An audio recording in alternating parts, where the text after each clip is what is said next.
Now that you were introduced to the data reader, we're going to take it a little step further and apply the data to our bars. So let's say that Excel sheet that we made in the last tutorial, we want to apply all that stuff to this bar design that we have here. We're going to start with the data reader again and set that up. So let's go into our DataPool plugins. We'll find our data reader and we're going to put that on our top group here and then click on it to go into our data reader editor. I'm going to drag the container out here so that we can see it a little bit better.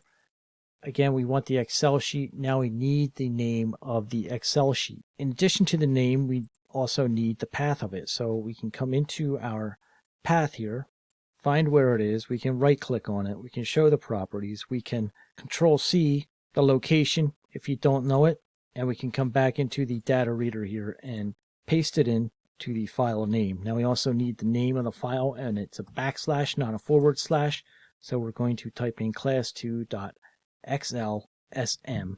We also need the name of the sheet that we're working with, which is class 2. We have a key or a variable in the top left of our Excel sheet that is called key n. Now the fields to read we could leave completely blank, or since we do know all the fields, we could just type it in as well. Leaving it blank would mean that it would read all the fields as well. So we'll just type in what we have within our data sheet or our Excel sheet. And then finally our DP field name. We can call this anything we want. We'll just call it bar for now. We also need a data table. So we'll come into our DataPool plugins, drag the data table up into it. We'll click on the data table, and again I'm going to navigate to my sports brackets here. You notice my strings that I set up in my DataPool config files. I have a loss, we have our key value, and there we have a name, a school, seed, wins, and weight, which correspond to our containers over here. And ideally my logo here can be called school. So now we're going to go get one more object here, the data object, so that we can spread our data across the bar. We're going to click on our data object and we're going to give it the field name of bar, but we also want to make sure that it's going to receive the data, so we put an asterisk in front of it.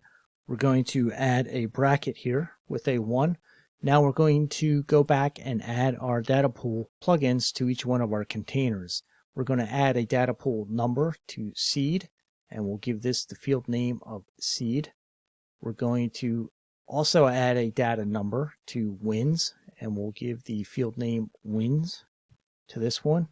We're going to add a data number to loss, and we'll give the field name loss. Finally, we want a data text for the name, so we're going to drag a data text onto there.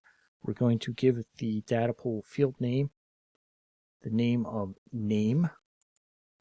Finally, we want an image for our logo or our school. I'm going to click on our logo.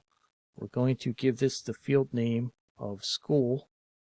And we also need to know where it's coming from. So I'm going to click on this image here, find the folder where I have it. I'm going to show properties, show the links, and here's the path that I need to type in or paste into our data image.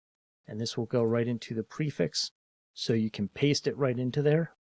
So notice our images here also have a corresponding name to the schools that we set up within our Excel database. Now if we go back into our data reader, you'll want to save the scene and then hit the load button to see where you're at when it loads. So you can see here that we hit the load button and it loaded the seed number 1. Also, here's the name, John Smith, and it sent the new flag and the new record as well. Now, if we wanted to take it a step further, we'll close up this bar here. Let's go into our Excel database, and we're going to add another line here. So we'll come into our database that we're working with. We'll just come in. Here's number 2, and he is seed number 4. His name is Henry North. He's from OSU. He's got 15 wins, 5 losses, and he's also at weight 126. even though we're not using weight within our scene graphic, we'll add it. We'll go ahead and hit save here, and we'll close that database or Excel sheet.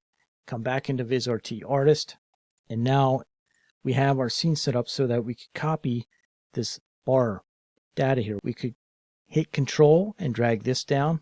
Now if we want to separate these two, we can. We have two lines within our Excel database here. We'll come in here and call this line 2. We'll set up our brackets again, place that in there, save the scene, and ideally when you load again, your graphics should update. And here you can see it updated with our second line here. Now once you have this all set up, since we're using the data object, you can go ahead and just keep copying your bars, sliding it down, and then going into your Excel database and adding another line within the Excel database.